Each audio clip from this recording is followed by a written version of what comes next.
નમસ્કાર નમસ્કાર નમસ્કાર વિદ્યાર્થી મિત્રો, આજે મારે તમારી સાથે વાત કરવી છે એ તમને કહું છું આર્યાપાર. તમને કહું છું આર્યાપાર. હવે આપણે ગણતરીના દિવસો બાકી રહ્યા છે. આ તીર કમાનમાંથી છૂટી ગયું છે અને નિશાના ઉપર લાગે છે કે નહીં એ જોવા માટેનું કામ આપણે કરવાનું છે. આર્યાપાર, બરોબર. હવે એમ થશે કે સાહેબ શું શું આર્યાપાર શું છે? તો હવે તમને કહી દઉં, આર્યાપાર એટલે ધોરણ 10 ની અંદર સામાજિક વિજ્ઞાન વિષયને તૈયાર કરવાની શ્રેષ્ઠ ફોર્મ્યુલા તમને આપી દઉં છું. આટલું કરવાનું છે આર્યાપાર.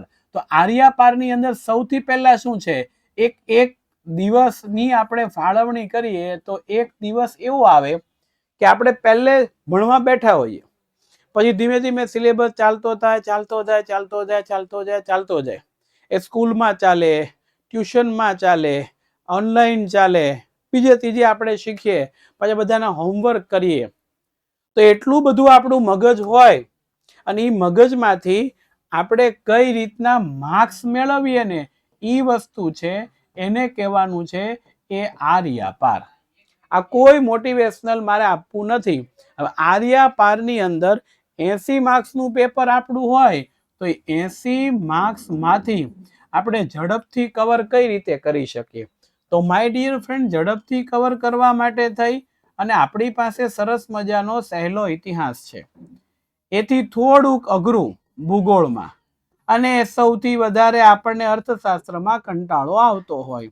તમે કંટાળવાની કોઈ જરૂર નથી. શા માટે કંટાળવાની જરૂર નથી? તો એની પાછળનું રીઝન એ છે કે ઇતિહાસના પ્રકરણો છે એકદમ નવા છે. આમાંથી 2 પ્રકરણો ચેપ્ટર નંબર 8 અને 9 તો તમે ધોરણ 9 ની અંદર ભણી ગયા છો, એટલે ટેન્શન નથી. હવે આ અઘરું છે કે સહેલું એ તો તમને ખબર કેમ પડે?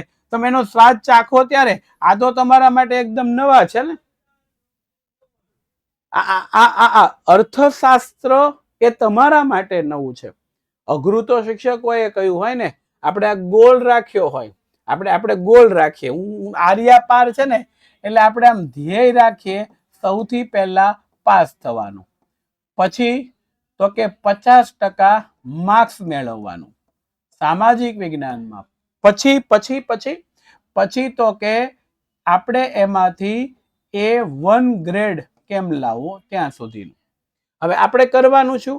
પાસ થવા માટે 80 માંથી કેટલા ચેપ્ટરો મહત્વના એ હું તમને કહી દઉં. જો બરોબર ધ્યાન રાખજો.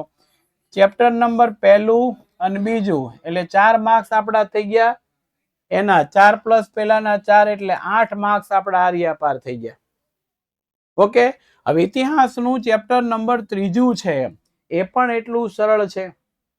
એમાં કોઈ જાતની ગભરામણ અનુભવવાની જરૂરિયાત નથી. એમાંથી 3 માર્ક્સના ક્વેશ્ચનો આપણને પૂછાય છે, એટલે 3 એના આપણે કરી દીધા. ચોથું ચેપ્ટર એમાંથી 3 નું પૂછાય છે, એટલે 3 એ. પાંચમું ચેપ્ટર 4 ગુણ્યા 2 8. તમે જો 8 થઈ ગયા. છઠ્ઠા ચેપ્ટરમાં 2 ગુણ્યા 2 4. બરોબર છે. આમાં 2 અથવા તો 1, આપણે અત્યારે 1 રાખીએ. ચાલો, ઘણીવાર એમાંથી 2 ક્વેશ્ચન પૂછાતા હોય છે, આપણે 1 જવા દે. 1 બરાબર આપણા માર્ક્સ કેટલા થશે? તો કે અહીંયા માર્ક્સ આપણા આવશે A2. સાતમું છે એમાંથી લોંગ પૂછે કે ઓબ્જેક્ટિવ તો આપણને 2 પૂછાવાના જ છે, એટલે 2 માર્ક્સ એના આપણા થાય છે. હવે ખાલી ઇતિહાસના જે ચેપ્ટરો છે એને આપણે વાગળીએ તો તમે જુઓ, 8 ને 8 16, 16 ને 4 20, 20 ને 6 26. ઠીક છે? એટલા 8 9 10 11 12 13 14 15 16 17 18 19 20 21 22 23 24 25 26 થઈ ગયા. તો આ 26 માર્ક્સ. હવે તો પાસ તો તમે ઇતિહાસથી જ થઈ ગયા. માય ડિયર ફ્રેન્ડ, વિડીયોને સ્કીપ નહીં કરતા, છેક સુધી જોજો. વિડીયોને લાઈક કરજો, શેર કરજો, સબસ્ક્રાઇબ કરજો. ચેનલ નવા તમે હોય ચેનલમાં સબસ્ક્રાઇબ કરજો. આ હું તમને એટલું કરું છું. આર્યાપાર થઈ ગયું. આને વાંચવા માટે શું કરવાનું? તૈયાર કરવા માટે ચેપ્ટર હવે ભૂલી જાઓ. માત્ર ને માત્ર પાઠ્યપુસ્તક આપણી પાસે હોય છે, અને આ જે પાઠ્યપુસ્તક છે એની અંદર આપેલા જે સ્વાધ્યાયના સવાલો છે ને એના ઉપર થોડુંક ફોકસ કરો. હું નાપાસ થઈશ તો શું થશે? એટલે તમે નાપાસ જ નહીં થાવ. અને આપણે યુટ્યુબની અંદર સરસ મજા બધાના આઈએમપી વિડીયો લઈને ગયા છે. તો એ જે આઈએમપી વિડીયો છે એ આઈએમપી વિડીયો પણ તમે સાથે સાથે ક્લિયર કરાવો. હું બોલું છું એમાં ખ્યાલ આવી ગયો? આઈએમપી વિડીયો છે એ આઈએમપી વિડીયોને પણ તમે ક્લિયર કરાવો. ઓકે, એટલે આટલું થઈ જાય એટલે રેડી. બરોબર, કોઈ પણ વિદ્યાર્થી નર્વસ નહીં થાય. બોર્ડનું પેપર એકદમ સરળ, એકદમ ઈઝી. બોટલનું ઢાંકણું ખોલીને આપણે આમ પાણી પીએ ને એવું આવશે. સમજાઈ ગયું તમને? એટલે તમારે ગભરાવાની બિલકુલ જરૂરિયાત નથી. અને હવે તમે જુઓ આર્યાપારની આ ચિત્ર તમને દેખાય છે? એક માણસ એક સ્ત્રીના માથા ઉપર મૂકેલું સફરજન જે એને તોડવાનો પ્રયત્ન કરે છે. શું એ તોડી શકશે કે નહીં? એ જેટલા જોતા હોય એ બધાને એવું થાય. પણ જો આ સ્ત્રીને ખબર હોય, આ સ્ત્રીને પણ એના ઉપર વિશ્વાસ હશે કે ભાઈ આ તોડી શકશે, તો જે ઊભી હોય. એને એમ થાય નહીં તોડી શકે તો એ ઊભે નહીં. એવું જ આપણું છે. આપણને જોવા વાળો સમાજ છે. આ પાસ થશે કે કેમ? આ A1 ગ્રેડ લાવશે કે કેમ? આ તૈયારી કરશે કે કેમ? પણ આપણને પોતાના ઉપર વિશ્વાસ હોવો જોઈએ કે પરીક્ષા રૂપી આ બાણ ભલે નીકળે પણ આપણે સફરજન રૂપી પુરવણીમાં પૂરેપૂરું ભરવાનું છે. સમજાણું? લાઈક કરો જલ્દીથી. વાત ગમી હોય તો લાઈક કરો, અને લાઈક કરી અને પછી સરસ કોમેન્ટ કરો. ગભરાવ નહીં. ગમે એટલા મહેમાન આવ્યા હોય, મમ્મી છે કોઈ દિવસ રસોઈ કામમાંથી એમ તે હા કેમ કરીશ એવું ન કે. તમે ગમે એટલા પૈસા માગો, વાપરવાના માગો, ફિયા, તો પપ્પા ક્યાંથી લાવી છે ને એ મહેનત કરતા હોય છે. બસ એ જ મહેનત અને કરવાની છે. પણ હું એટલું કહું, તમે તમારા પોતાના પર વિશ્વાસ રાખો. તમે શું કરો છો કે તમારા ઉપર વિશ્વાસ નથી રાખતા? પાછું પૂછું, આમાંથી પૂછાય તો કેટલું, આ કરીએ તો કેટલું આવે? સર આટલું મેં કરી નાખો, અમારે કેટલા માર્ક્સ આવે? ભાઈ સામેવાળાને જોઈને ખબર ના પડે કે આ કેટલું ખાઈ જાય એમ. ઘણીવાર પાતળા માણસો જાજુ ખાતા હોય ને જાડા માણસો ઓછું ખાતા હોય. બરોબર? તો હું આ કરું તો મને માર્ક્સ મળી જાય સારા. એની જગ્યાએ મારે આટલું કરવું જ છે અને તૈયાર કરવી છે, એટલું આપણે કરવાનું. રેડી?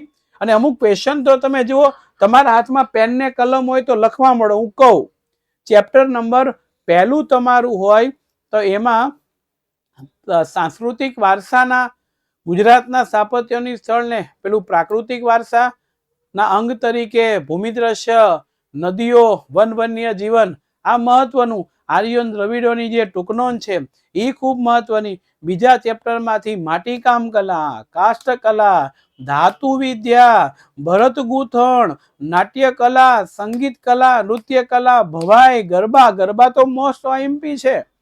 બધું નો થાય આટલું જ કરો. ત્રીજા ચેપ્ટરમાંથી મોહેજો દડો, હડપ્પા, લોથલ, ધોળાવીરા, આના પ્રશ્નો કરીને જાઓ. ચોથામાંથી વૈદિક વિદ્યા, પેલું વેદો વિશેની વાત છે એ સવાલ કરો. રામાયણ મહાભારતનો સવાલ મહાકાવ્ય તરીકે, મુઘલકાલીન સાહિત્ય, અમીર ખુસરોની ટૂંકનોંધ, ગુજરાતી ગદ્ય પદ્ય સાહિત્ય. 5મા ચેપ્ટરમાંથી 3 સવાલ કરીને જાઓ. વૈદક વિદ્યા, શૈલ્ય ચિકિત્સા, ગણિત શાસ્ત્ર છે, વાસ્તુશાસ્ત્ર છે. આપણે જ્યોતિષ શાસ્ત્રને ઉમેરો પણ આ ઓકે થઈ ગયું. 6થા ચેપ્ટરની અંદર ત્રણેય ગુફા, અજંતા, ઇલોરા ને એલિફન્ટા, કુતુબ મિનાર, તાજમહેલ, ચાંપાનેર, ભારત તીર્થભૂમિ રહ્યું છે તે, લાલ કિલ્લો. આટલું જ બહુ ઇનફ થઈ જાય. 7મામાંથી તમને ઓબ્જેક્ટિવ આપી દીધા છે. તો આ રીતે આપણા પ્રકરણ નંબર 8 થી 14 છે ને એ ભૂગોળના આપણા બધા પ્રકરણો છે. એમાં તમે 8મું અને 9મું તો તમે ધોરણ 9 ની અંદર ભણી ગયા. 9મા ધોરણમાં જે સવાલ અગત્યના હતા ની જ આમાં છે. હવે આમાં તમે વિચારો, 8મામાંથી પાછા 3 ગુણના 2 સવાલ પૂછાય, 6 માર્ક્સ તો આપણા એ થઈ ગયા. 9મામાંથી 2 ગુણનો એક આપણને પૂછાય કે 3 ગુણનો પૂછાય, અને 3 ગુણભાર છે એટલે 9 માર્ક્સ તો તમારા 2 ચેપ્ટરમાંથી થઈ ગયું. હવે 10મું ચેપ્ટર, એમાં 4 ગુણના 2 સવાલ એટલે 8 માર્ક્સ એ થઈ ગયા. વિચારો. વિભાગ ડી છે એ વિભાગ ડી ની અંદર તમારે 4 પ્રશ્ન લખવાના છે. આપ્યા કેટલા છે? 7. 7 માંથી તો તમે ચેપ્ટર નંબર 5 કરો અને ચેપ્ટર નંબર 10 કરો ને ત્યાં તમારા કેટલા 1 2 3 4 સવાલ થઈ જાય. એટલે 4 સવાલ થઈ ગયા, બરોબર છે, 4 માર્ક્સના. એટલે 4 ગુણ્યા 4 એટલે કેટલા થઈ ગયા? 8. 8 ને 8 16 માર્ક્સ તો તમારા થઈ ગયા. હવે તમારે સ્કીપ કરવાનું થાય તો પ્રકરણ નંબર 17 અથવા પ્રકરણ નંબર 21 તમે સ્કીપ કરી શકો. પણ સ્કીપ કરો તો એક સલાહ, એ સિવાયનું જે એક કરો છો, 21મું કાઢી નાખ્યું, 17મું તમે કરો છો, જો આ રહ્યા પાર થવું છે, 17મું તમે કરો છો તો 21માં ઓબ્જેક્ટિવ તો કરવાના, એ પરીક્ષામાં આપણને પૂછાય છે. બરોબર? આ તમે 17મું કાઢી નાખો છો તો 21મું ફરજિયાત કમ્પલસરી આખું વ્યવસ્થિત કરવાનું. એટલે એકને કાઢો તો બાકીના 3 ચેપ્ટરો તમારા એવા નીકળે કે જેને તમારે તૈયાર કરવા પડે. 5મું ને 10મું તો બહુ ઈઝી છે. 11મું ચેપ્ટર છે એમાંથી ઓબ્જેક્ટિવ સવાલો આવવાની શક્યતા છે. લોંગ ક્વેશ્ચનની એમાં બહુ જરૂર મારી દ્રષ્ટિએ નહીં પડે. હવે ચેપ્ટર નંબર 12 અને ચેપ્ટર નંબર 13 3 4 ગુણના ચેપ્ટર પણ આમાં બબે સવાલો પૂછાય. એટલે 12માની જેવું 13મું એનું અમુક કોઈ આમાં કોમન લખી નાખો તો પણ ચાલે. સાથે આમાંથી નકશો પણ આપણને પૂછાય છે. યસ, નકશો પણ આપણને પૂછાય છે. તો નકશો પૂછાય છે તો એ આપણે કરી લઈએ. રેડી? અને છેલ્લે મારે તમને એક વાત કરવી છે, એ આ છે. બાણને છોડે છે, અર્જુનને ઠેઠ એના નિશાના ઉપર વાગે છે, એવું આપણે નિશાન કેમ નથી લઈ શકતા? રેડી? તો આ મુદ્દો આપણને થયો. હવે તમે જુઓ 16 થી 21 ચેપ્ટરમાં એમાં મેં અહીંયા 17મું તો તમને લઈ લીધું હતું, 21મું પણ લઈ લીધું, 16મું 17 બરોબર છે, 18 19 20 આ મહત્વના ચેપ્ટરો. આમાંથી પાછા 3 ગુણના પ્રશ્ન પૂછ્યા, 20માંથી પાછા 2 ગુણના 2 સવાલ પૂછ્યા. 4 તો તમારા ત્યાં થઈ ગયા. હું બોલું છું એમાં તમને ક્લિયર કટ ખબર પડે છે? જો ખ્યાલ આવતો હોય તો કોમેન્ટ બોક્સની અંદર ઓકે લખજો અને સાથે સાથે સેશનની અંદર જોડાયેલા રહેજો. તો એ 4 માર્ક્સ તો આપણા કમ્પ્લીટ છે ના હોય, 4 માર્ક્સ છે ના હોય, નકશા ના હોય, એટલે થઈ ગયા. હવે બધા ચેપ્ટરો થાય એમ નથી, તો અહીં ધ્યાન રાખો, બધા નથી થાય એમ. 2 મિનિટ જ સમજજો, 2 જ મિનિટ. આપણે કોઈ જાય નહીં, વિડીયોમાં કોઈ જાય નહીં, 2 જ મિનિટ. આખું થાય એમ નથી તો પહેલું, બીજું, 5મું, 6ઠું, 10મું, 12મું, 13મું, 17મું, 19મું, 21મું આટલું કરો. થઈ ગયું? અથવાના પ્રશ્નો સાથે તમને મળો, જનરલ ઓપ્શન છે એટલા માટે. ઓકે, સ્વાધ્યાયના પ્રશ્નો કરો. આપણા લોટ્સ ઓફ વિડીયો છે, ભવિષ્યવાણીના છે, મહામેરેથોનના છે, હલ્લા બોલ છે, કેટલું બધું છે. અને આ બધું તમારા માટે છે. માટે આવા જ વિડીયો માટે આ વિડીયોને લાઈક કરો, ચેનલને સબસ્ક્રાઇબ કરો, બેલ આઇકન દબાવો અને સરસ રીતે મારી સાથે જોડાયેલો. પેપર જેમ તમે ઢાંકણ પાણીનું બોટલનું ખોલો છો અને પીવો છો, સરળ છે, એવી જ રીતના સરળ આવશે. ઓકે, જય હિન્દ, જય ભારત, જય સામાજિક જ્ઞાન. આવજો.